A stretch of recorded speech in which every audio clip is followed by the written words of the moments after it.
Ուրեմն այսօր առավոտվանից երկրի գերագույն գլխավոր գժապետը արդեն 3 հատ գրառում արել Facebook-ում, որոնց կուզենամ անդրադառնալ։ Նախ առաջինը Աստվածաշնչից մեջբերում է անում, որ մի տվեք սրբությունը շներին եւ պոզերի առաջ մարգարիտներ մի լցրեք։ Շատ ճիշտ է։ Ես համաձայն եմ դրա հետ։ Մենք մեր սրբությունը, մեր մարգարիտը տվեցինք քեզ, վստահեցինք քեզ,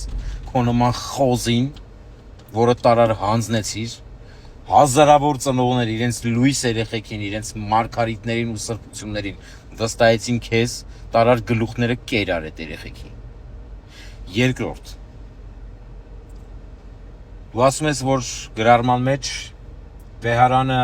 թող պատասխանի պարզաբանի, թե ինչ է լինում այն կուսակրոնի հետ, ով խախտում է կուսակրոնության ուխտը։ Ես որպես Հայաստանի Հանրապետության քաղաքացի քեզանից պահանջում եմ,